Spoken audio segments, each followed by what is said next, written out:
예, 안녕하십니까. 의학 채널 비욘디 구독자 여러분들. 그동안 안녕히 잘 지내셨는지 모르겠습니다. 저는 상명대학교 화학에너지공학과 강석 교수라고 합니다. 제 최근 영상을 보셨던 분은 다 아시겠습니다만은 제가 그동안 1년간은 미국의 제 안식년으로 또 미국 대학의 방문 교수로 1년간 지내다 왔습니다. 그래서 지난주 금요일 날 한국에 귀국을 했고요. 그동안은 제가 미국에 있는 가정집에서 방송을 보내드리다 보니까 아무래도 그 가정집이 좀 조명이 좀 어둡거든요. 그래서 여러 가지 화질이라든지 음질이 이렇게 좋지 않았었습니다. 그런데도 불구하고 많은 분들이 성원해 주셔서 항상 감사하고 있었습니다. 다시 한번 감사드리고요. 이제는 이제 스튜디오에서 좀 더 좋은 환경에서 방송해 드릴 수 있도록 하도록 하겠습니다. 자, 오늘도 어떤 주제 제가 갖고 왔는데요. 궁금하신 내용 있으시면 언제든지 채팅창에 글 남겨주시면 제가 중간중간 보다가 중간중간 답변 드리거나 아니면 끝나고 나서 또 답변 드리도록 하겠습니다. 참고로 오늘 이제 50분 동안 한 35분에서 40분 정도 제가 특강을 하고 10분, 15분 정도 이제 질의응답 시간을 갖도록 하겠습니다. 자, 그러면 본격적인 특강 시작하도록 하겠습니다. 자, 오늘 주제는 좀 자극적인 제목으로 보이실 수도 있을 것 같은데요. 채식 위주 식습관의 배신이라는 주제로 오늘 한번 화학자 입장에서 그동안 여러 가지 의학 종사자분들께서 얘기하신 거 많이 들어보셨을 텐데요. 또 화학자 입장에서 말하는 건 아마 들어본 적이 별로 없으실 수 있습니다. 그래서 오늘은 최신 자료를 기반으로 해서 화학자 입장에서 차근차근 설명하는 시간을 갖도록 하겠습니다. 먼저 좀 오해는 안 하셨으면 좋겠는 게 저는 참고로 이제 채식 옹호론자입니다. 극단적 채식주의자는 아니고요. 극단 채식주의는 아닙니다. 고기 당연히 먹습니다. 그래도 하루에 먹는 양을 딱 제가 한번 정리해 보면 하루에 전체 먹는 양이 한 10%, 20% 정도가 육식인 것 같고 주로 이제 채식 위를 많이 하려고 하는 사람입니다. 채식 옹호론자입니다. 근데 오해는 없으셨으면 좋겠고요. 다만 있는 그대로 사실에 기반해서 한번 설명드리도록 하겠습니다. 그러니까 우리가 채식 위주로 하더라도 어떤 걸 조심해야 되는지 그런 것들 위주로 한번 설명해 보려고 해요. 먼저 육식 대 채식, 액식 대 채식이라는 것부터 먼저 말씀드리면 이거에 대한 논쟁은 사실 끝이 없습니다. 아마 이 의학 채널 비욘드에 사랑하시는 분들은 정말 많은 전문가분들이 오셔서 이런 관련된 얘기를 하셨던 걸 많이 들어보셨을 거예요. 그러니까 참고로 미국도 똑같습니다. 미국에도 똑같이 육식 옹호론자 분들이 계시고요. 채식 옹호론자 분들이 계십니다. 심지어 다들 그 주장하는데 근거도 확실해요. 그냥 와서 얘기하시면 하나도 없습니다. 다 어떤 연구된 논문을 가지고 와서 얘기하시거든요. 채식이면 채식, 육식이면 육식. 그러니까 그런 걸 가지고 언론 보도를 내거나 어디 방송에서 얘기를 하니까 듣는 사람들 입장에서 보면, 우리 시민들 입장에서 보면 어느 게 정답인지 정말 이게 헷갈릴 때가 참 많습니다. 그래서 오늘 오로지 화학자 입장에서 설명드릴 겁니다. 참고로 육식 옹호론자분들은 주로 이제 말씀하신 근거가 뭐냐면, 육식에 좋은 게 얼마나 많은데, 예를 들어 단백질 풍부하지, 지방도 많지, 심지어 미네랄도 많지, 그리고 오메가 지방산도 많지, 도대체 뭐가 문제냐? 아무 문제 없다. 오히려 이런 고기를 많이 먹어줘야 정제된 당이라든지 정제된 탄수화물 섭취량을 줄일 수 있기 때문에 너무 좋다, 너무 좋다 이렇게 옹호하시는 경우가 있고요. 채식 옹호론자분들은 무슨 소리냐, 수많은 연구자를 갖고 와서 단백질을 과잉 섭취했을 때 문제점, 지방을 과잉 섭취했을 때 문제점들 이런 것들을 이제 과량 자료 갖고 와서 반박을 하시죠. 그럼 또 육식 하시는 분들은 그럼 극단적 채식을 하시는 스님들이 평균 수명이 제일 높아야 되는데 그러지가 않거든요. 그런 어떤 반박을 하고 끝도 없습니다, 논쟁이. 우리나라도 마찬가지고 미국도 마찬가지라는 겁니다.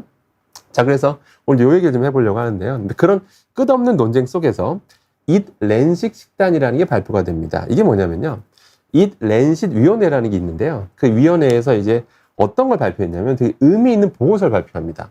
정말 많은 이들한테 영향을 미치는 보고서를 발표했는데 뭐냐면, 우리가 더 이상 이래서는 안 된다. 지금 기후변화 너무 심각하지 않냐. 그 사람들이 점점 여러 가지 질병으로 너무 힘들어하지 않냐. 또 어떤 분들이 이러세요. 아니, 과거보다 우리가 더 평균 수명이 늘고 더 건강하게 사는 거 아니냐. 뭐가 문제냐. 이렇게 얘기하시는 분도 있는데, 과거와 지금을 비교하는 거는 예를 들어 100년 전이라 얘기해 볼게요. 100년 전과 지금을 비교해서는 안 돼요, 사실. 백신의 발달, 의학기술의 발달, 이런 정기검진의 발달, 전쟁 위험, 이런 것들 다 고려해봐서 같은 조건에서 비교해야 되는데, 같은 조건을 비교하시는 게 아니잖아요. 그죠? 그러니까 100년 전과 비교하시면 안 됩니다, 여러분들. 근데 이 위원회에서는 뭐냐면, 지금 우리가 점점 자꾸 질병이 너무 많이 노출돼 있고, 그 다음에 뿐만 아니라 환경 문제 너무 심각하잖아요. 그죠? 환경 문제 너무 심각하다 보니까 정말 인류가 건강하게 살기 위한 어떤 지속 가능한 미래를 위한 식단 보고서를 발표합니다. 발표하는데요. 이게 굉장히 많은 이들한테 영향을 미치는데요. 되게 다양한 방대한 내용인데 식단의 핵심만 제가 말씀드리겠습니다. 말씀드리면 여러분이 한 번쯤 들어보셨던 다 그 내용입니다.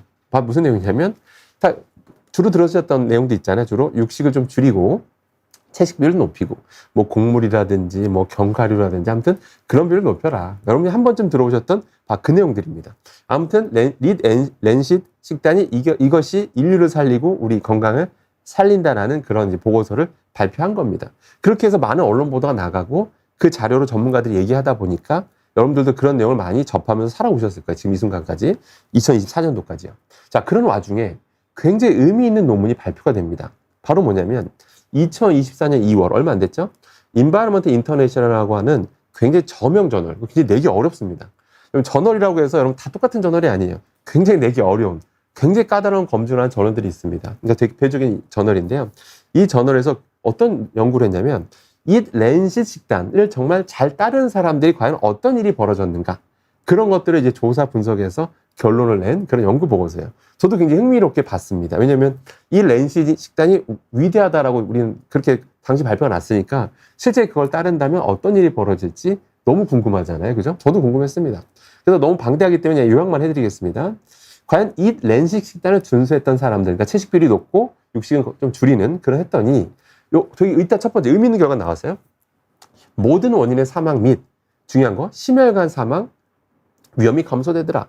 잘 아시는 것처럼 우리나라 사망원인 2위가 심혈관 질환인 걸 알고 계시죠? 심혈관 사망 위험이 감소되더라. 근데 이거는 여러분들이 아주 놀라시진 않을 것 같아요. 왜냐하면 한 번쯤 들어보셨던 내용이니까. 육식 줄이고 채식 비율 높이면 뭐 이런 심혈관 사망률 낮아진다는 얘기는 한 번쯤 다 들어보셨을 겁니다. 실제 이런다는 결과 나온 거예요. 여기까지 우리가 쉽게 이해할 수 있죠. 우리가 뭐 예상됐던 거 아닌가라고 생각이 되겠죠. 그럼 두 번째는요. 두 번째는 근데 이 논문에서 어떤 걸 발견해내냐면 그 전까지 아무도 찾아내지 못했던 건 최초로 뭘 발견하냐면 오히려 근데 이 랜식 식단을 잘 준수했더니 준수한 사람일수록 식품이 오염이 돼 있죠. 기본적으로 완전 무결점의 식품은 없거든요. 미사일이 오염이 돼 있는데 여러 가지 환경 오염 물질에 의해서 오염이 돼 있습니다. 자, 식품 오염 물질이 그거에 대한 식이 노출도 증가하더라 이겁니다, 여러분들.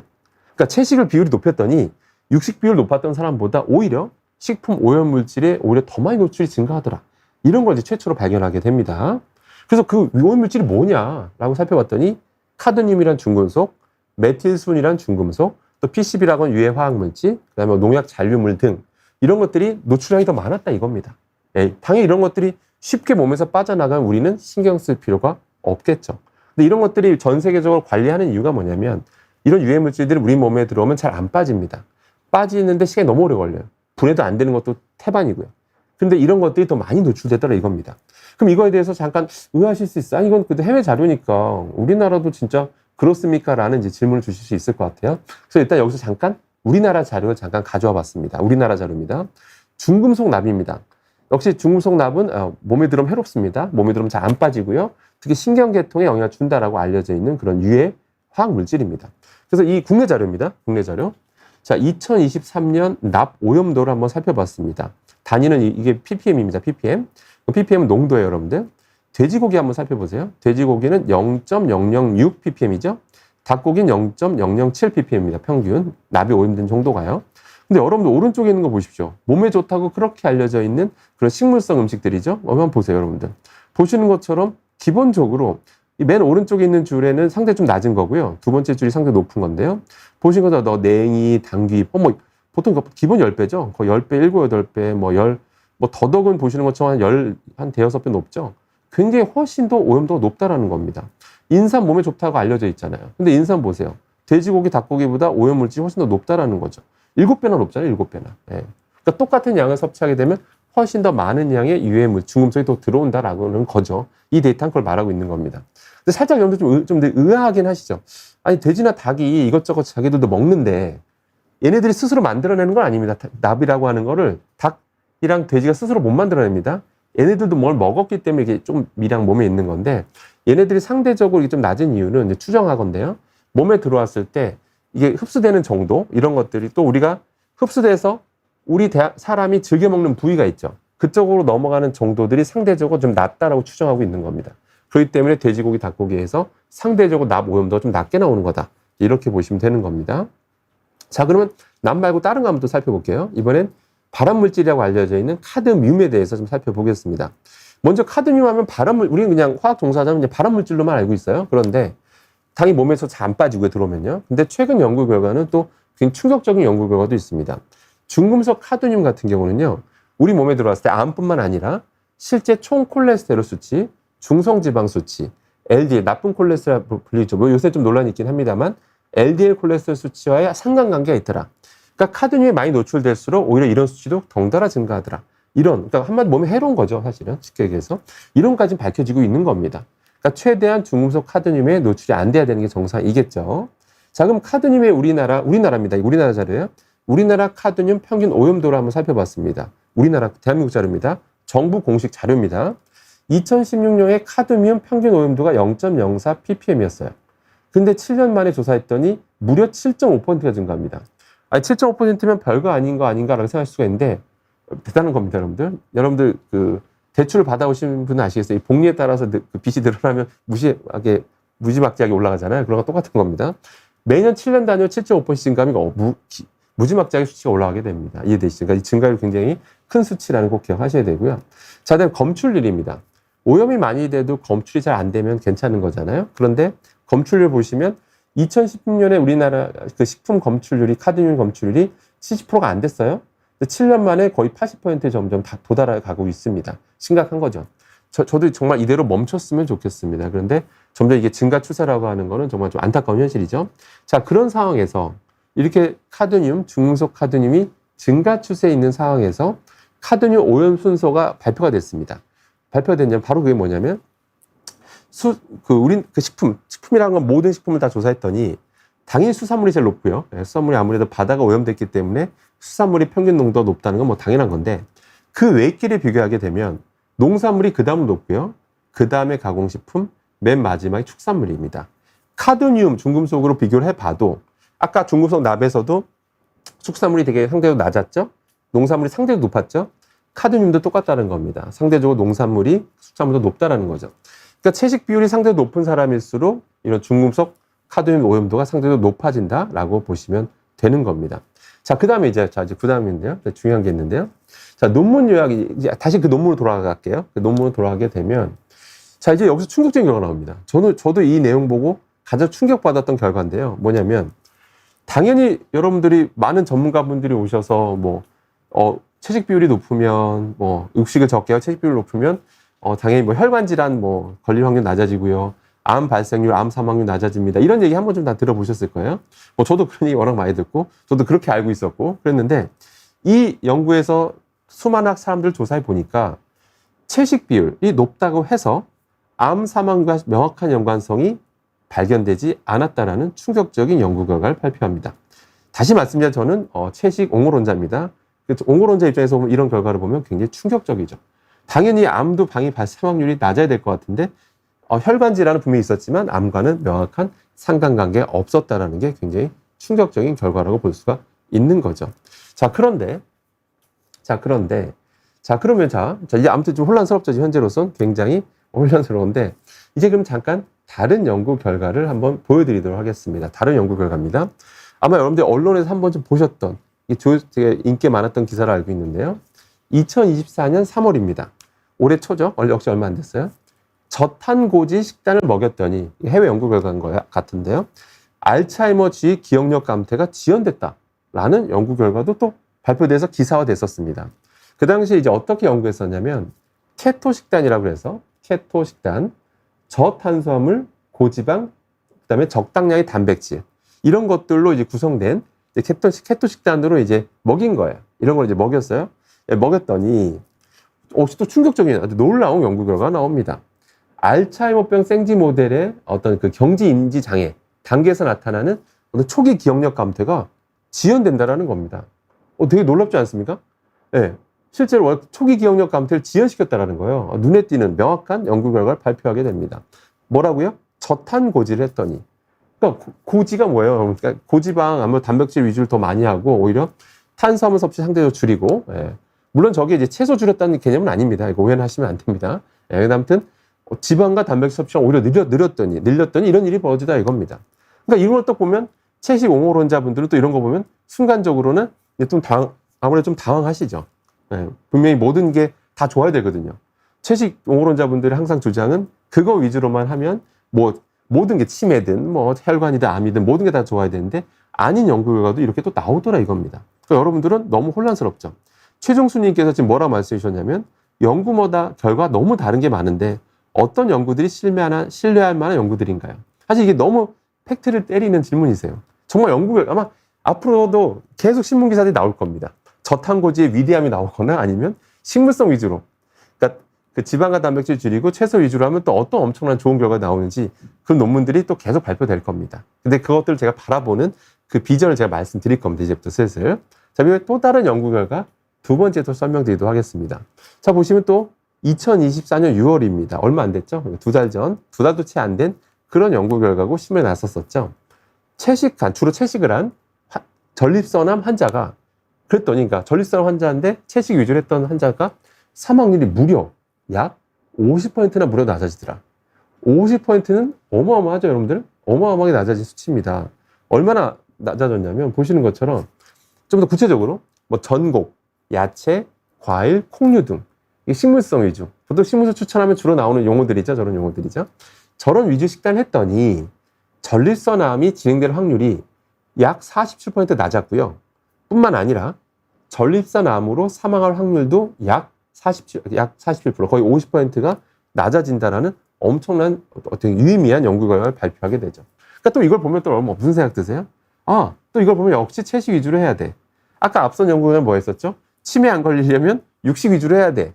이런 생각 들잖아요. 그럼 혼란스럽죠? 그러면 뭐 어떻게 하라는 건지 뭐 이런 생각이 들죠. 그러면 육식도 많이 하고 채식도 많이 하면 뭐 치매 걸리고 전립선암도 걸리는 건가? 뭐 이런 생각도 하실 수가 있는 거겠죠. 그래서 근데 다시 말씀드리지만 이런 연구 결과들은 계속해서 끊임없이 계속해서 발표될 거라는 거 여러분들이 꼭 명심하셔야 됩니다. 근데 그걸 제가 바라보는 우리 구독자님들을 위해서 그 결과들을 바라보는 관점을 제가 보여드릴 겁니다. 그러니까 어떤 걸 걸러서 봐야 하는지를 차근차근 제가 설명드릴 겁니다. 자, 먼저 요 얘기부터 잠깐 말씀드리도록 하겠습니다. 자, 인간이 과연 육식동물이냐 채식동물이냐 요거부터 한번 차근차근 한번 살펴보도록 하겠습니다. 먼저 여러분들, 인간은 육식동물일까요? 채식동물일까요? 여러분들, 일단 그것부터 살펴봐야겠죠. 일단 우리가 자연에 존재하는 동물을 한번 살펴보도록 하겠습니다. 동물 중에 여러분 대표적인 육식동물 한번 살펴볼까요? 육식동물들 보면 어떻죠? 대부분 송곳니만 있습니다. 대부분이 아니라 모두 송곳니만 있죠. 예, 당연히 육식을 하기 위해서는 날카롭게 뭔가 찢어야 되기 때문에 송곳니만 발달하면서 진화를 하겠죠. 그래서 육식동물은 무조건 송곳니만 100% 있습니다. 그냥 말이라든지 이런 초식동물들은 어떻죠? 초식동물, 제가 채식동물인데 초식동물이죠. 초식동물 같은 경우는 당연히 그럴 필요가 없죠. 그럴 필요가 없습니다. 날카로운 어떤 송곳니만 있을 필요가 없죠. 오히려 평니만 있어도 그런 초식, 그러니까 채식하는데 아무런 지장이 없습니다. 뭐 너무 당연한 거겠죠. 자, 그러면 여러분 우리 치아를 한번 살펴보도록 하겠습니다. 사진 나와 있는 것처럼 우리 인간은 어떻게 진화한 거죠, 여러분들? 치아를 보시면 당연히 송곳니가 위에 2개, 아래 2개 있죠. 전체 치아에서 치아가 전체 치아에 4개는 송곳니가 차지하고 있다라는 겁니다. 그러니까 주로 평리로 이루어져 있다는 것 자체가 인간이 당연히 채식 위주로 해온 초식 동물이라는 거죠. 다만 육식을 간간히 섞은 잡식이라는 거를 알 수가 있습니다. 그러니까 메인은 채식이라는 겁니다. 그래서 그런 식으로 우리가 진화해 왔다라고 여러분들이 이해하시면 되는 거예요. 근데 여러분들은 아까도 말씀드린 과거랑 자꾸 비교하시면 안 된다. 과거에 우리가 수렵 생활하던 때랑 왜 비교를 해요? 그때 먼저 평균 수명이 30대였을 텐데 그때랑 지금 비교하는 건 말이 안 된다 이렇게 생각할 수가 있는데, 다시 그냥 진화론적 관점에서 우리가 그렇게 먹으면서 진화했다라는 거고요. 과거에는 항상 뭐 질병이라든지 아주 사소한 기후변화에도 사람들이 많이 사망을 했었고, 뭐 전쟁이라든지 뭐 백신이라든지 이런 게 부족했고, 의료기술도 충분하지 않고, 그러니까 그때 먹을 것조차 풍부하지 않던 시절과 아무튼 뭐 지금 비교하는 거는 이거 사실 바람직한 건 아니죠. 사실 뭐든지 비교하려면 모든 게 동일한 조건에서 비교를 해야 되는 거겠죠. 그래서 결론은 그때와 평균수에 우리가 늘었으니까 뭐 진화 이런 거 신경 쓸 필요 없다라고 보시는 건 바람직하지 않습니다. 아무튼 우리는 그런 식으로 진화를 했다라는 거예요. 자, 그다음 또 우리가 또 알아야 될 게 뭐냐면, 자, 인류의 역사 있죠. 인류의 역사, 우리 진화론 관점에서 한번 살펴볼게요. 인류의 역사를 그 길이를 한 100cm라고 볼게요. 인류가 총 그 역사를 100cm라고 보면, 여러분들 우리나라가 인류가 본격적으로 농경을 한 여러분들 그 길이를 센치로 표현하면 몇 센치 정도 될까요, 여러분들? 물론 이제 어떤 관점에 보냐 좀 다르긴 한데 대략 100cm가 인류 역사라면 5cm 정도밖에 안 됩니다, 여러분들. 본격적으로 농경을 한 것도 5cm밖에 제대로 되지 않고요. 그 전까지는 대부분 다 수렵 생활이었다는 겁니다. 수렵 생활. 수렵 생활 하면 여러분들, 우리가 다 같이 한번 생각해봐요. 다 같이 수렵을 하던 세계로 돌아갔다고 생각해보자고요. 여러분들, 육식하기가 쉬웠을까요, 여러분들? 쉽지가 않았겠죠. 예. 당연히 뭔가 동물을 잡아다가 그거를 먹는다고 생각을 해보세요. 여러분들, 먹기 쉽지가 않습니다. 생각을 해보세요. 그냥 뭔가 따서 먹는 게 제일 편하죠. 과일을 따먹든 그냥 옆에 풀을 뜯어 먹는 게 훨씬 편했다는 겁니다. 그랬기 때문인지 우리 치아는 송곳니가 4개밖에 없고 주로 평리, 주로 초식을 하면서 우리가 살아왔다라는 겁니다. 그래서 왜 육식과 관련된 게 그래서 우리가 왜 약한 건지를 제가 차근차근 설명해 드리려고 그래요. 육식이 왜 약한 건지. 참고로 여러분들 육식이 있잖아요. 육식은요, 여러분들. 육식을 여러분들 우리가 즐겨 먹을 수 있었을까요? 과거에? 일단 그게 쉽지가 않았죠. 왜냐면 여러분 우리가 옛날 우리 조선시대만 해도요. 육식을 즐겨 할 수도 없었습니다. 왜냐면 귀했고 일단 귀했고 그다음에 보통 명절 때나 먹는 것으로 알려진 게 바로 고깃국을 먹었지 명절에는 먹을 수 있었던 게 육식이었다는 걸 꼭 여러분들이 명심하셔야 됩니다. 그다음 전 세계적으로 봐도요. 2차 세계대전 이후부터 폭발적으로 이런 어떤 생산 기술이 발달하면서 소닥돼지 그런 사육하는 기술이 엄청 발달해요. 그러면서 폭발적으로 그 키우는 양이 늘어나면서 우리가 쉽게 싼 가격에 소닥돼지를 즐겨 먹을 수 있게 됐다는 겁니다. 그러니까 인류 길게 역사라고 보면 육식을 정말 본격적으로 이렇게 쉽게 하게 된 시기는 매우 짧다라는 겁니다. 이걸 꼭 명심하셔야 돼요. 그러다 보니까 우리 진화론 쪽 입장에 보면 육식이 왜 우리가 약한지를 이제 설명해 드릴 수 있어요. 그래야 여러분들이 이해하실 수가 있습니다. 다음 육식의 문제 그럼 살펴보면 자, 이제 여러분들, 우리 구독자님들이 이제 앞으로 연구 결과를 어떻게 보셔야 되냐면, 향후에 이제 앞으로 계속해서 연구 결과들이 쏟아질 겁니다. 쏟아질 건데, 근데 앞서 나온 연구 결과도 다 똑같고요. 공통점이 뭐냐면, 항상 육식 관련된 연구 결과를 하면 되게 단순하게 접근을 합니다. 어떻게 하냐면, 보통 첫 번째 어떻게 하냐면, 사람들이 그냥 조사하는 거예요. 그러니까 병원에 오면 사람들이 와서 여러분들 항상 설문조사 쓰잖아요.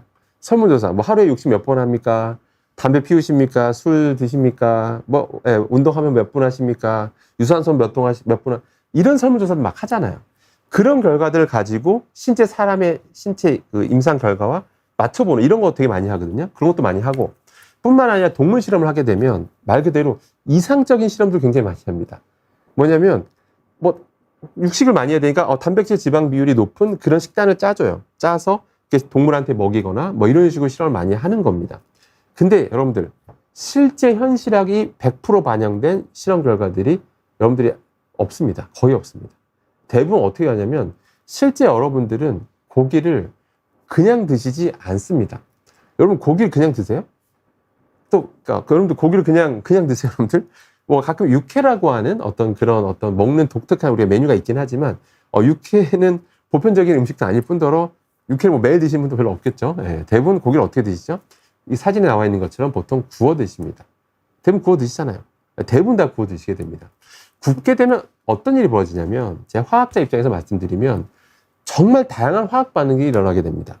정말 다양한 화학 반응이 일어나게 돼요. 그게 되면 생각지도 못한 저희 화학자들 다 예상하기 힘든 수많은 유해 화학 물질들이 발생하게 됩니다. 그냥 몇 가지만 말씀드릴게요. PAH라고 하는 화학 물질인데 이거는 한 가지 종류가 아니라 수많은 종류를 의미하는 겁니다. 그냥 종합적으로 말씀드리는 거예요. PAH라고 하는 발암물질, 유해물질 엄청 많이 만들어지고요. 타면 안 좋다는 얘기 한 번쯤 들어보셨죠? 거기에 엄청 많이 들어있습니다. pH라는 것도 있고요. HCA라고 하는 또 유해 화학물질도 만들어지게 됩니다. 그러니까 그런 것들도 왕창 같이 먹게 되는 거예요. 근데 앞선 연구 결과들이란 게 뭐냐면 그런 것들을 다 반영한 연구 실험들이 아닙니다. 아까 생쥐한테 먹일 때도 그런 단백질, 이게 지방 적당히 짜서 줄 때 적당히 아까 유해 화학물질이라고 말씀드렸던 PAH도 적당히 섞고 HCA도 적당히 섞고 그 외의 것도 적당히 섞어서 실험한 게 아니라는 겁니다. 이걸 꼭 기억하셔야 돼요.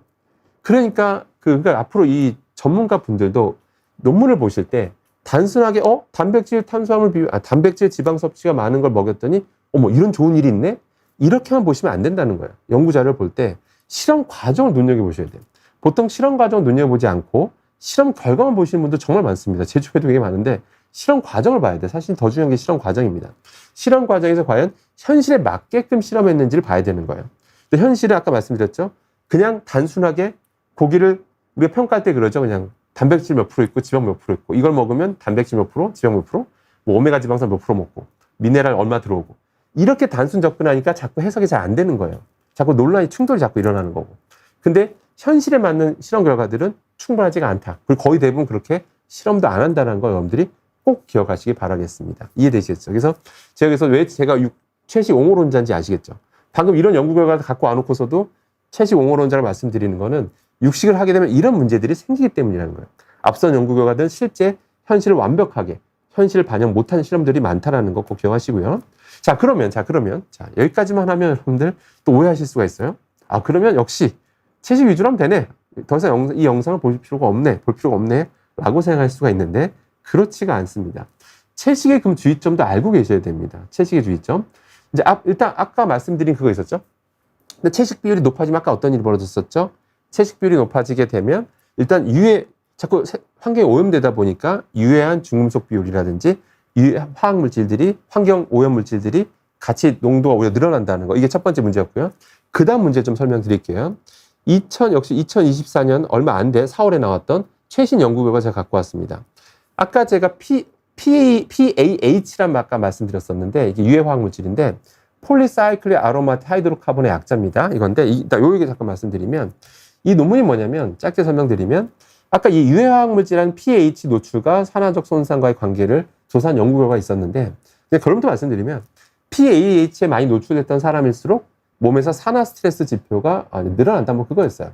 그러니까 이게 높아질수록 실제 몸에서 DNA, RNA 단백질 산화적 손상이 높아지더라. 그러니까 한마디로 pH에 많이 노출되면 많이 먹거나 들이마시거나 그랬을 때 그겁니다. 자, 그러면 제가 아까 고기 구워 먹게 되면 pH를 많이 먹고 많이 들이마신다 말씀드렸습니다. 그럼 채식에서는 아무 관련이 없을까요? 아무 관련이 없을까요? 그게 아니라는 겁니다. 여기서 많은 분들이 오해를 하세요. 채식도 제대로 해야 됩니다. 먼저 pH는 아까 제가 뭐라고 말씀드렸죠? 한 가지를 지칭하는 게 아니라고 말씀드렸습니다. pH 보세요. 그냥 대표적인 거 몇 개만 갖고 왔습니다. 대표적인 거 몇 개만 갖고 왔어요. 몇 개만. 이거보다 훨씬 많습니다, 여러분들. 굉장히 많아요. 그러니까 이런 비슷한 구조들이면 다 다원 방향적 탄화수소라고 부릅니다. 여기 보이시는 거 이거 있죠, 요게 바로 여러분들이 한 번쯤 들어보신 벤조피렌이라고 하는 발암물질입니다. 그래서 뭐 고기에는 탄 거에는 벤조피렌 뭐 있다라는 얘기 한 번쯤 다 들어보셨을 거예요. 그래서 근데 어떤 분들이 이렇게 얘기하십니다. 아니, 탄 고기 이렇게 먹어봤자 거기서 발생하는 벤조피렌 함량 그 정도 양은 걱정 안 해도 돼 라고 말씀하시는 분도 계십니다. 근데 그건 굉장히 잘못 오해하고 계신 게 뭐냐면 그분들이 하는 건 다 실험 결과 벤조피렌만 잔뜩 생쥐한테 먹여서 나온 결과를 기반으로 얘기하신 거거든요. 근데 그렇게 하면 안 되죠. 우리가 뭔가 탄 고기 이런 거 먹게 되면 이 벤조피렌만 나온 게 아닙니다, 여러분들. 벤조피렌 하나 예시일 뿐입니다. 수많은 종류의 pH들이 만들어지고요. 아까 말한 HCl의 유해물질도 만들어지고 잡다한 것 외에도 엄청 많이 만들어집니다. 참고로 말씀드리면. 아무튼 종합적으로 봐야 된다는 겁니다. 근데 이 탄 고기에서만 나올 것 같은 이 pH라는 게 사실은 고기에서만 나오는 게 아닙니다. 그걸 꼭 기억하셔야 돼요. 이렇게 고기를 구워 먹으면 많이 나오는 거 맞고요. 구운 고기는 무조건 안 좋습니다. 네, 그렇게 기억하시면 됩니다. 그런데 고기가 문제가 아니라고요. 뭐라고요? 바로 요겁니다. 오늘 우리 채식을 즐겨 하시는 분들도 요거는 꼭 기억하셔야 됩니다. 그러니까 여기 보시면 제가 지금 어떤 그림을 올려놨죠? 프라이팬에다가 뭔가 볶고 있죠. 여러분들 프라이팬이 온도가 얼마냐면요. 여러분 가스불에다가 프라이팬 이게 놓고 요리하시잖아요. 가스불 평균이 1000도입니다. 1000도고요. 중간에 열 손실이 일어났고 열 전도 문제 때문에 프라이팬 표면 온도가 뭐 1000도까지는 가지는 않습니다. 그래도 200도 이상 쉽게 가요. 200도 이상에서 굉장히 이런 것들 뭐 야채, 채소 이런 거를 볶잖아요. 볶게 되면 아까 말씀드린 그런 유해화학 물질들이 만들어지게 됩니다. 이걸 꼭 기억하셔야 됩니다. 그러니까 야채, 채소가 좋은 건 맞지만 저런 식으로 200도 이상에서 고온에서 오랫동안 볶게 되면 뭐라고요? 유해화학 물질도 같이 들이마시거나 요리하시는 분들은 많이 드시게 된다는 걸 꼭 명심하셔야 되는 겁니다. 그래서 이런 분들이 이러세요. 나는 채식 위주로 해. 나는 건강한 식단을 갖고 있어. 라고 말씀하시는데 드시는 거 보면 주로 이런 볶음류들을 좋아하시면서 나는 채식 위주로 하고 있어. 라고 하신다는 거예요. 그래서 앞선 연구 결과 다시 가볼게요. 앞선 연구 결과 여러분들 기억을 하셔야 됩니다. 아까 앞선 연구 결과가 뭐였었죠, 여러분들? 앞선 연구 결과가 아까 맨 처음 공개했던 논문이 채식 비율이 높았을 때 심혈관 질환 좋았지만 채식 비율이 높으니까 암과의 상관관계는 없다라고 나왔었죠. 그죠? 없다라고 나왔었죠. 근데 그 연구의 초점이 뭐냐면 그냥 단순 조사예요. 채식 비율이 높은 사람, 상대적으로 낮은 사람, 아까 이런 식으로 해서 상관관계를 본 거예요. 근데 채식을 하더라도 여러분들 다르죠. 아까 말씀드렸죠. 이렇게 주로 드시는 분과 이런 걸 드시는 분과 그렇게 아닌 상태로 드시는 분과 절대 다르다는 거예요. 그런까지 심도 있게 연구한 결과는 없습니다. 있다고 하시는 분은 논문 좀 보여주세요. 그런 논문 제가 본 적이 없어요, 최근에. 옛날 거 말고 최근 거. 최근 거 없습니다. 예, 그런까지 아주 정교하게 연구하기 참 어렵습니다. 제가 뭐 말은 되게 쉽게 하지만 그런 거 연구하는 거 굉장히 어렵습니다. 네. 아무튼 그래서 그것까지 봤더라면 저는 만약에 저런 상태까지 좀 더 그 채식을 좀 더 심도 있게 분석을 했다라면 저는 분명히 상관관계 있다라고 자신 있게 말씀드릴 수가 있습니다. 아니 도대체 당신은 무슨 근거로 그렇게 자신 있게 얘기하냐라고 하실 수도 있어요. 제가 드리고 싶은 예시는 오키나와 장수촌에 있는 분들입니다. 오키나와 장수촌 분들이 과거에 명성을 누리던 시절을 보자고요. 그분들 식단 같은 게 막 연구된 바 많잖아요. 영상이든 뭐 여러 가지 자료들 통해서. 근데 그분들 먹는 식단들 보면 놀랍습니다. 그러니까 저런 식으로 막 지지고 볶고 이런 음식 그런 식단들을 보지 못했습니다. 그분들 먹는 이런 영상들 본 적이 있는데 그냥 되게 정갈해요. 되게 정갈합니다. 그런 게 없어요. 그분들이 극단적 채식주의자도 아니에요. 고기도 드시는데 고기 섭취량이 다만 적죠. 고기도 저렇게 지지고 볶고 굽는 그런 음식들이 아니더라 이겁니다. 기본적으로는 저런 볶는 요리가 아니라 바로 이런 것들입니다. 오늘 말씀드린 거는 오늘 하루 종일 이것만 기억하시면 됩니다. 그냥 여러분이 하루 종일 식단이 여러분 한번 스스로를 한번 돌이켜 보셨으면 좋겠습니다. 이 영상을 보시는 분들은 하루에 드신 식단이 채식 비율이 아마 높으신 비율이 많을 텐데 그래도 이렇게 정갈하게 드시는 분이 음식이 많았는지 아니면 막 이렇게 볶음 요리가 많았는지 고온에서 막 볶으면서 한 음식이 많았는지 한번 살펴보시기 바라겠습니다. 그러니까 볶음밥 드시면서 고기팬 볶음밥 드시면서 나는 채식했으니까 나는 내 몸은 되게 오늘 하루 종일 좋은 음식을 먹었어 라고 생각하신 건 아닌지 한번 돌이켜 보시기 바라겠습니다. 그 다음에 그러면 이렇게 어떤 분 이런 질문 주세요. 아니 그러면 생으로 다 먹어야 되냐? 생으로 먹으면 생으로 먹는 데 문제점이 있지 않냐? 맞습니다. 근데 열을 가해야 되면 어떻게 될까요? 그러면 열을 당연히 가해야 되는 음식들이 있죠. 생으로 못 먹는 거 많습니다. 그럼 어떻게 하면 되냐면 데쳐서 드시면 되는 겁니다. 오늘 딱 하나까지만 기억하시면 돼요. 열을 가해야 되면 데쳐서 드시면 됩니다. 팔팔 끓는 물은 높아봤자 100도고요. 100도에서 그냥 데치는, 그냥 삶아서 드시는 수준으로 드시면 됩니다. 샐러드 얼마나 좋습니까? 프랑스인이 평균 수명이 높잖아요. 유럽인들 중에서. 그 이유 중에 하나가 이 샐러드 먹는 습관이라고 말할 정도로 이런 샐러드 하루에 한 끼 드시면 얼마나 좋아요. 나머지 정갈한 음식들, 그 다음에 제가 고기를 먹지 말라고 말씀드린 적 없습니다. 저도 먹습니다. 먹고. 다만 저도 줄이려고 노력하는 사람인데 이런 고기를 이렇게 삶아서만 드신다면 주로 당연히 구워서 먹는 것도 저도 하는데 가끔 정말 회식할 때나 가끔씩 사람들 만날 때나 가끔 먹는 별미인 거지 평소에는 안 먹습니다. 구운 고기는 절대로 안 먹습니다. 그래서 이렇게 삶아서 드시게 되면 여러분들 아까 말씀드린 구우면서 발생하는 화학 물질들이 공기 중 날아가는 것도 있거든요. 그걸 여러분들이 들이마실 일도 없고 그걸 여러분들이 섭취하실 일도 없다라는 거 꼭 명심하시기 바라겠습니다. 그래서 오늘은 이렇게 가시면 돼요. 그러니까 절대적인 육식이 위대하다, 절대적인 채식이 위대하다. 다 뭔가 장단점이 있다라고 말씀드렸고요. 근데 특히 채식 옹호론자로서 채식도 올바르게 해야지만 이렇게 실제로 건강한 음식을 드실 수가 있다라는 거 꼭 명심하셔야 됩니다. 그다음 마지막 한 가지 더 말씀드릴게요. 한 가지는 뭐냐면 아까 그 연구 내용 보셨죠? 확실히 채식 비율이 높은 사람일수록 오히려 몸에 오염되어 있는 중금속, 납, 카드뮴, 그 외에 PCB라든지 메틸수은 이런 것들의 실제로 농도가 높다라는 거. 실제 또 채식 옹호론자, 채식주의자, 채식을 주로 하시는 분들이 특징이 또 상대적으로 수산물을 많이 드십니다. 제 주변 분들 보면 그러시더라고요. 그러니까 소닭돼지를 안 먹는 대신 수산물 섭취가 높아요. 상대로 또 수산물 또 높습니다. 농도가, 중금속 농도가. 제가 예전에 과거 자료 특강 들어보시면 다 아실 텐데 압도적으로 높습니다. 농도가. 그러니까 수산물 같은 거 많이 먹게 되면 메틸수은, 또 카드뮴 납 농도가 아무래도 상대로 더 많이 노출될 수밖에 없다라는 거 꼭 기억하셔야 됩니다. 그럼 어떻게 될까요? 그러니까 채식 비율이 높대 기본적으로 먹는 양을 줄이셔야 되는 겁니다. 그러니까 소식입니다. 기본적으로 소식. 그러니까 채식이 적다라고 해서 어떤 분들은 제 주변에서 어디서 방송 들으셨나 봐. 무슨 견과류 있잖아요. 견과류를 정말 쉴 새 없이 사무실에 놓고 이렇게 드시는 분도 봤습니다. 정말. 그러니까 아침, 점심, 저녁 먹고 중간에 간식으로 계속 그 견과류만 드시는 분도 봤습니다. 그렇게 많은 섭취하면 좋은 게 하나도 없다라는 거 꼭 명심하셔야 됩니다. 기본적으로 먹는 양이 늘어나면 몸에 들어오는 절대치. 아까 말씀드린 거 다 농도거든요. 그러니까 기본적으로 들어오는 양이 적으면 이런 유해물질, 진금속에 들어오는 양도 상대적으로 적다는 거 꼭 기억하셔야 됩니다. 아까 말씀드린 오키나와 장수촌이 대표적인 예라고 했었죠. 그분들이 명성을 날리던 시기에 먹는 양들을 역시 살펴보면 정갈한 음식 많고 고기 삶아서 드시되 기본적으로 먹는 양이 정말 적더라고요. 저도 놀랐습니다. 그 영상들 보면, 또 이 자료들 보면, 기분 정말, 어떻게 저거 드시고 사실 수 있나? 저거만 드시고 어떻게 기운을 내시나 싶을 정도로 정말 먹는 양 자체가 정말 소박하시더라고요. 소박하고, 그리고 끊임없이 움직이시고. 그러니까 그 100세 이상들이 흔하셨잖아요. 또 단지 오래 사는 게 사실 뭐가 중요합니까? 잔병 없이 오래 사는 게 중요한 거잖아요. 예를 들어 제가 오래 산다 한들, 제가 뭐 120세까지 산다 한들, 70세부터 그냥 병실에 누워만 있는 상태에서 120세까지 사는 게 저는 그렇게 행복한 삶이라고 생각하지는 않습니다. 당연히 건강한 삶, 건강 수명이 요새 되게 중요한 거잖아요. 그래서 그거 꼭 명시해 주셨으면 좋겠습니다. 그래서 오늘 결론입니다.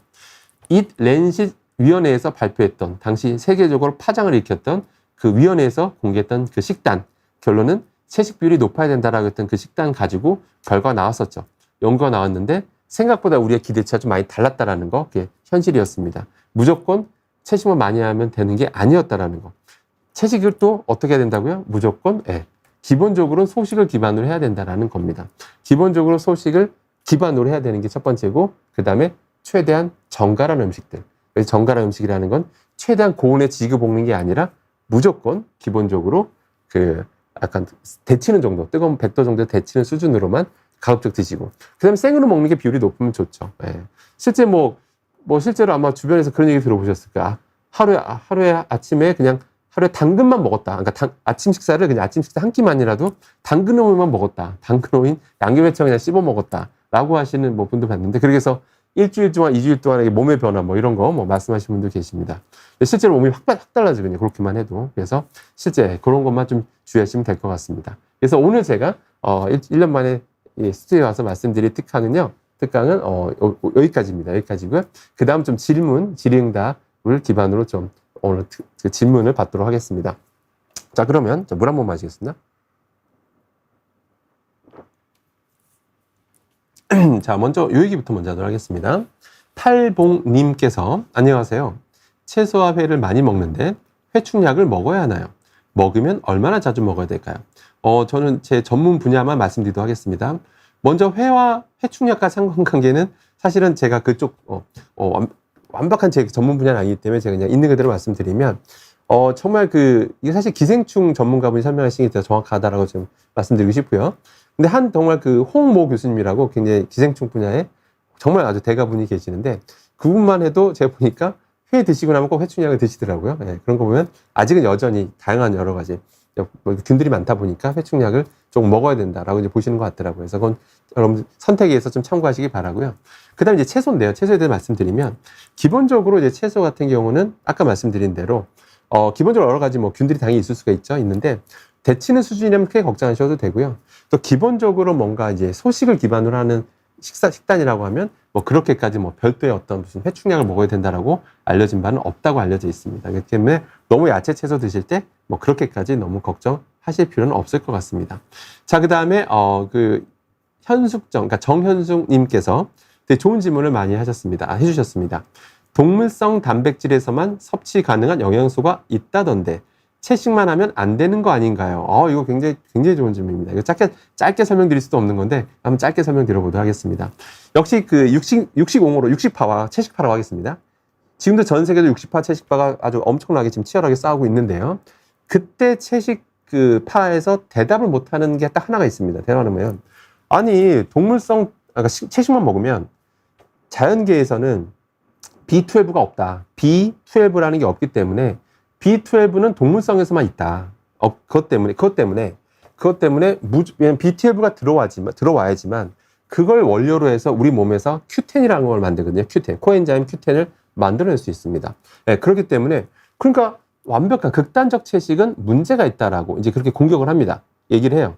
그럼 채식단체에서는 사실 그거에 대해서 얘기를 잘 못했어요. 사실은 과거에 얘기를 잘 못했습니다.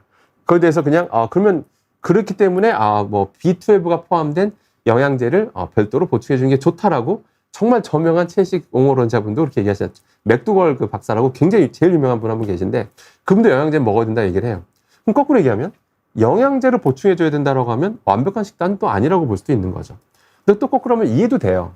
아까 제 인류의 진화론 관점에서 보면 육식을 하면서 진화한 거죠. 많지는 않지만 아까 송건이 말씀드렸잖아요. 일부는 소량은 육식을 하면서 진화했다는 뜻이잖아요. 그러면서 육식에서 포함되어 있는 어떤 여러 가지 성분들, 특히 B12도 이용해서 큐텐도 만들어내면서 우리가 진화했다라고 이제 볼 수도 있는 거죠. 이제 그랬어서 이제 채식주의자분들이 반박을 못했어요. 예, 그래서 그 유일한 약점이다라고 이제 항상 생각하고 계셨는데, 그런데 최근에 또 연구 결과를 보면, 최근 자료입니다. 연구를 보면 우리가 먹는 김 있죠, 김 있죠, 김인데 김의 B12가 관찰이 된 거예요. 그동안 식물성에선 B12가 없다라고 그랬는데, 이제 식품 영양학분들한테도 이제 그 학자들한테 여쭤보면 당연히 그냥 교과서에 나오니까 교과서에 그냥 문구에 나와요. 그냥 기본적인 자료인 거죠. 내용인 거죠. 식물성에는 B12가 없다였는데, 그랬는데 이제 최근 연구 자료를 보면 김에서 B12가 관찰이 된 거예요. 그래서 이제 채식주의 옹호론자분들은 딱 얘기하는 거죠. 봐라, 채식만으로 충분하다. 김에도 있지 않냐? 뭐 이렇게 이제 얘기를 하시는 겁니다. 그런데 요것에 대해서는 조금 아직은 좀 시간이 좀 필요할 것 같습니다. 저도 단정지어서 여러분께 좀 말씀드리고 싶은데, 김에 100% B12가 있으니까 100% 채식, 극단적 채식, 영어로는 비건이라고 하죠. 비건만으로 완벽합니다라고 말씀드리고 싶은데 아직은 좀 더 시간이 좀 필요할 것 같습니다. 극단적 채식에 대해서는 저도 아무튼 그 김에 있다라고 하는 B12가 조금 더 좀 시간이 필요할 것 같아요. 그러니까 완벽한 검증이 좀 필요할 것 같습니다. 그러니까 이게 김 자체에서 만들어낸 건지 아니면 주변에서 이게 들어온 건지 이게 좀 시간이 좀 필요할 것 같아요. 그래서 아무튼 현재로서는 그렇고요. 저 역시도 극단적 채식을 저도 이렇게 주장하는 사람은 아닙니다. 그 이유 중 하나가 극단적 채식을 하는 스님들과 오키나와 장소온 사람들의 평균 수명만 비교해봐도 여러분들이 쉽게 이해하실 겁니다. 그래서 저도 약간의 어떤 육식 대신 하되 기본적으로 그 약간 구워서 먹는 건 좀 최대한 피하시고 주로 삶아 드시는 것을 주로 권해 드립니다. 뭐 그렇게 말씀드리고 싶고요. 자, 그 다음에 이제 박사랑님께서 어떤 질문 주셨냐면요. 지금 미세 플라스틱이나 중금속 오염이 모든 음식에 있어서 피할 수가 없는 것 같은데 안전한 식재료만 먹을 수 있는 방법이 없을까요? 굉장히 좋은 질문이면서 또 굉장히 제일 어려운 질문입니다. 저한테도. 또 많은 분들한테 가장 어려운 질문이 아닐까 싶습니다. 최근에 미세 플라스틱 관련된 연구가 지금 최근에 폭발적으로 이루어지고 있습니다. 미세 플라스틱 관련된 여러 가지 독성들 막 지금 폭발적으로 나오고 있고요. 또 미세 플라스틱 관찰되는 정도, 그러니까 뭐 수많은 음식 식품에서 미세 플라스틱 막 관찰되는 막 그런 신문 기사 보셨죠? 예, 그리고 그다음에 중금속 오염도 지금 심각합니다. 단순히 오염된 게 아니라 중금속 오염된 어떤 그 증가 추세, 아까 보셨죠? 카드뮴만 해도 중금속 오염된 정도가 점점 증가되고 있지 않습니까? 그러니까 그런 게 지금 심각한 현실이거든요. 그래서 앞으로도 이게 딱 이대로 멈추면 좋겠지만 증가 추세에 있을 가능성이 높기 때문에 여기서 우리가 살아남을 수 있는 방법은 뭐냐면 제가 드리고 싶은 얘기는 답은 딱 하나입니다. 답은 딱 하나는 일단 미세 플라스틱 줄이는 방법은 기본적으로 그 플라스틱 생수 좀 섭취량 좀 줄이시는 게 일단 가장 중요하다라고 좀 보시면 될 것 같고요. 그 다음에는 기본적으로 섭취량을 좀 줄이시는 게 굉장히 중요합니다. 예, 이게 굉장히 중요하다고 보시면 되고요. 그 다음에 아까 이게 지금 미세 플라스틱 중금속만 말씀해 주셨는데 요새 전 세계로 논란이 되고 있는 게 뭐냐면 바로 과불화 화합물입니다. 우리나라에서는 크게 이슈가 안 되는데 전 세계적으로 이슈입니다. 과불화 화합물들. 과부합물이 보통 과거에 프라이팬에서만 나온다라고 얘기를 하고 있는데 그렇지 않습니다. 전자제품 만드는 과정에서 많이 써요. 그러다 보니까 제조업이 발달한 나라에서는 전자제품 만드는 과정에서 그게 폐수로 흘러나가요. 그러면 이게 강과 바다로 흘러나가는 겁니다. 쉽게 얘기해서. 그러다 보니까 수산물이 오염이 돼요. 과불화합물에. 우리나라 과불화합물 검출률이 80% 넘습니다. 수산물에서. 여러분들 어떤 수산물 드시나 과불화합물은 무조건 들어와요. 드십니다. 근데 그 과불화합물이 들어오게 되면 중금속도 마찬가지지만 잘 안 빠져요. PFOS라고 하는 거는 반감기가 5년이 넘습니다. 그러니까 예를 들어 10g이 들어왔어요. 과불화합물이. 5년이 지나야 5g이 빠져요. 그럼 남은 5g은 어떻게 될까요? 그 사이 우리가 또 뭔가를 먹게 되죠. 그래서 계속 누적된단 말이에요. 그럼 누적되면서 나오는 이런 또 다른 것과의 어떤 복합 독성은 충분히 연구조차 되지 않았습니다. 그러니까 최대한 이런 유해 물질이 최대한 노출되면 안 되겠죠. 저희 일방적 주장이 아니라 세계 어떤 보건기구의 주장이기도 합니다, 여러분들. 그렇기 때문에 결론은 이렇게 자꾸 오염돼가 있는 게 현실인데 결론은 팩트를만 말씀드리면 기본적으로 소식을 좀 바탕으로 하는 게 좋습니다. 참고로 저는 수산물 굉장히 좋아합니다. 좋아하는 사람으로서. 하지만 이런 자료들을 알기 때문에, 정보를 알기 때문에 가급적이면 역시 또 소식하려고, 가급적이면 그나마 채식 비율이되 기본적으로 좀 먹는 양을 좀 줄이려고 좀 노력을 많이 하고 있습니다. 그래서 소식이 굉장히 중요하다는 거 꼭 기억해 주시기 바라겠습니다. 그 다음에 조망고님께서 중금속 배출을 도와준 식재료가 뭐가 있을까요? 라고 이제 질문 주셨는데요. 여러분들이 이거는 역시 이것도 좀 쉬운 답변은 쉬운 질문은 아닙니다. 어려운 질문인데 뭐냐면 사실은 여러분들이 이게 많은 분들이 오셔서 중금속 배출은 뭐가 좋습니다. 뭐가 좋습니다. 어떤 실험 결과를 바탕으로 했더니 이게 중금속 흡착을 되게 잘하기 때문에 이게 좋습니다. 이제 이런 연구 결과들을 이제 보여주시는 분들이 계신데, 근데 사실은 그 실험 결과라고 하는 게 사실은 잘 보셔야 되는 게 밖에서 한 실험들입니다.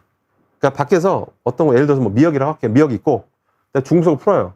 그래서 그 미역이 중금속을 얼마큼 흡착하는지 그런 걸 보여주는 실험 연구가들이 많습니다.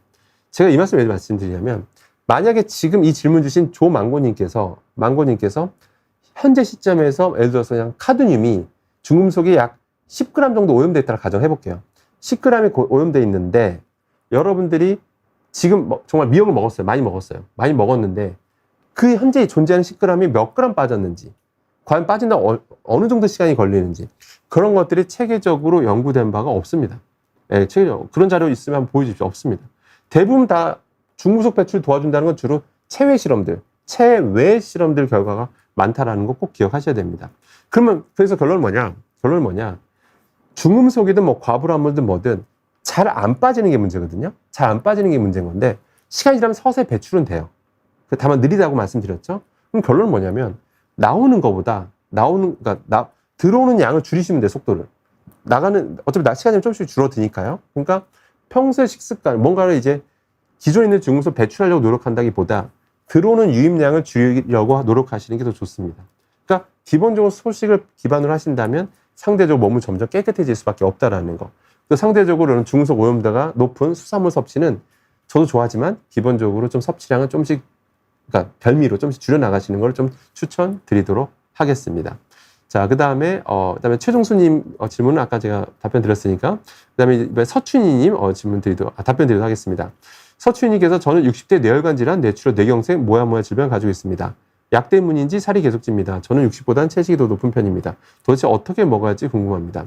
이거는 일단 체식 비율이 높은 거는 당연히 바람직한 거고 많은 이제 분들이 이제 추천하실 텐데요. 근데 체식도 아까 말씀드린 대로 과량 섭취라든지 그다음에 어떻게 드시느냐 이런 것들도 굉장히 중요한 거거든요. 그리고 가장 중요한 건 뭐냐면, 아주 구체적인 병명을 갖고 계시기 때문에 담당 주치의가 계실 텐데요. 주치의분한테 아주 정확한 상태를 주치의가 알고 계시니까 그분이 권하는 식단으로 하시는 게 제일 중요합니다. 제가 봤을 때. 예. 그러니까 그거는 꼭, 왜냐면 또 드시는 약도 있기 때문에 또 약의 부작용도 제일 잘 알고 계시기 때문에 그 약을 감안한 어떤 식단들을 아마 추천해 주실 거거든요. 그래서 주치의분한테 이거는 좀 더 구체적으로 맞춤형으로 좀 말씀 드리시는 게 좋을 것 같고요. 근데 기본적으로 채식을 하시더라도 소식과 좀 볶음 요리 이런 것들을 좀 줄이시고, 좀 생으로 드시는 비율도 좀 높여 보시기를 좀 추천드리도록 하겠습니다.